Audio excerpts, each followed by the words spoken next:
More than any other place in the world, Asia-Pacific has experienced unprecedented change. Home to 7 of the world's 10 fastest growing economies, it is leading the global economic recovery. In years to come, it will continue its dramatic transformation and can become the engine for inclusive growth and sustainable development.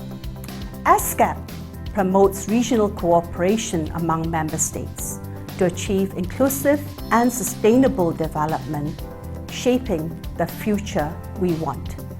Our Commission provides the platform for countries to work together, to advance together by building common understanding, sharing knowledge and experiences, maximizing opportunities, and providing leadership and solutions to the critical regional and global challenges of the 21st century.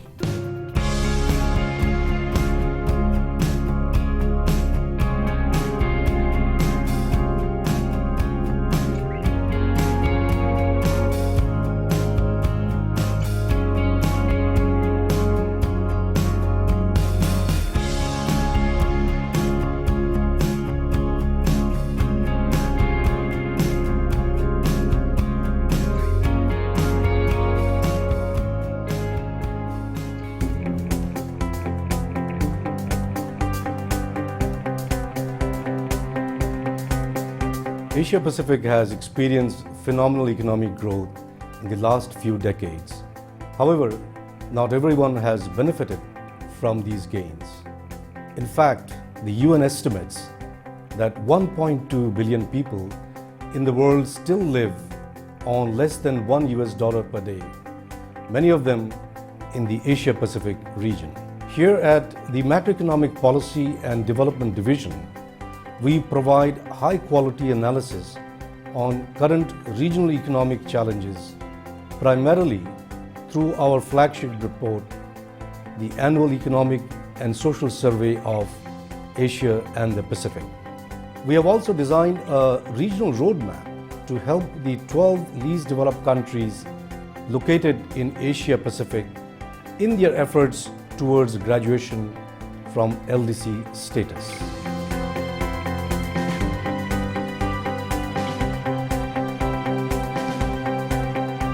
The Trade and Investment Division of ESCAP works with countries to unlock their immense economic potential by promoting intra-regional trade and assisting governments in diversifying their economies and reducing their over-dependence on traditional trade partners.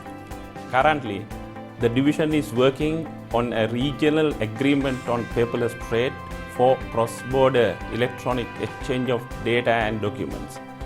By connecting Asia through electronic trade and removing non-tariff barriers, the region can save up to $300 billion per year in hidden cost of red tape, money that can be invested back into the economy, in people and infrastructure.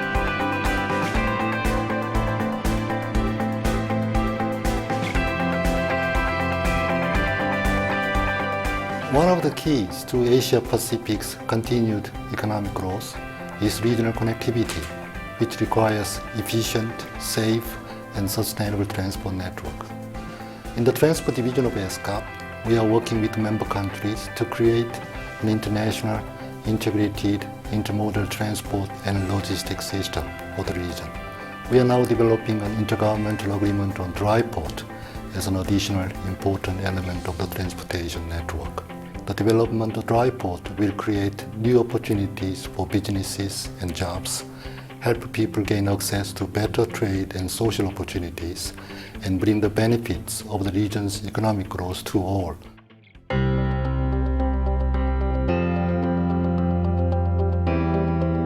We believe that economic growth and social progress must go hand in hand. ESCAP's Social Development Division works closely with governments to address inequalities and promote social inclusion and protection. We focus particularly on the needs and rights of women, youth, persons with disabilities, older persons, and people living with HIV. For example, in February this year, we convened a major meeting among governments to review national laws that impede access to HIV prevention, treatment, care, and support. Our governments agreed to a historic roadmap for action that will guarantee greater regional cooperation and lead to an improvement in the lives of people living with HIV, including providing them with life-saving treatment.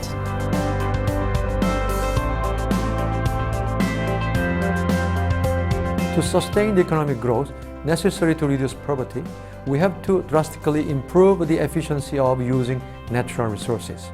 The Environment and the Development Division of ASIA has developed a low-carbon green growth roadmap for Asia Pacific to provide the policymakers in the region with a comprehensive list of policy options and the practical strategies to shift to a green, inclusive, and prosperous growth path.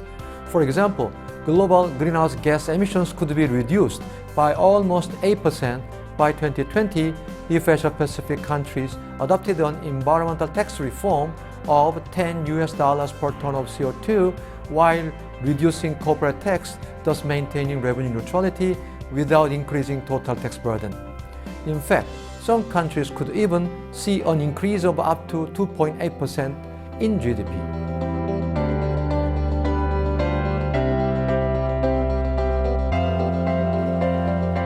Asia Pacific is the most disaster-prone region in the world. In 2011, 45% of the world's natural disasters happened here, and 85% of the people affected by those disasters live here.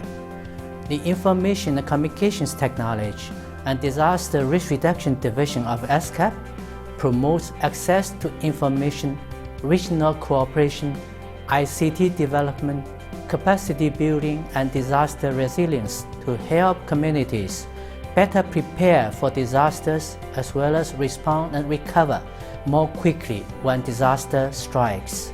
In 2011, during the worst flooding in Thailand in decades, we were able to help authorities access near real-time satellite imagery so they could capture flood developments for relief and rehabilitation efforts, and also to monitor social and economic damage.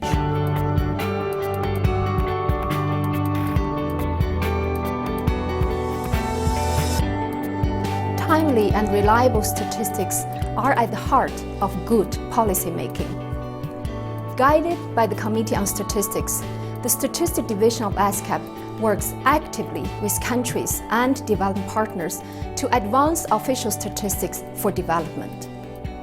Through strong regional cooperation, we're making important progress towards the goal that by 2020, all countries in the region shall have the capability to provide an agreed basic range of population, economic, social, and environmental statistics. To close development gaps, to save lives and uphold rights, we must strive together to count everyone and count everyone right, so that no one is left uncovered by official statistics and excluded from national policies, so that everyone in each and every community throughout the region will count equally in the future prosperity of Asia and the Pacific.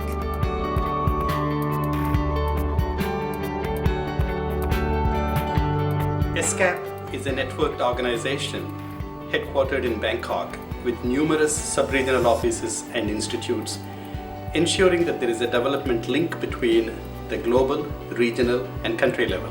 In the last year, our sub-regional offices have been active on a broad range of issues, from ensuring that economic growth leads to poverty reduction in South Asia, to preparing Pacific Island nations with Rio +20 sustainable development discussions, to implementing initiatives that support Central Asian countries in addressing cross-border challenges, to connecting landlocked countries like Mongolia to more prosperous nations in Northeast Asia. We all want a resilient Asia-Pacific, rooted in shared prosperity, social equity, and sustainability, empowered by the creativity of our people, valuing the gifts of the earth.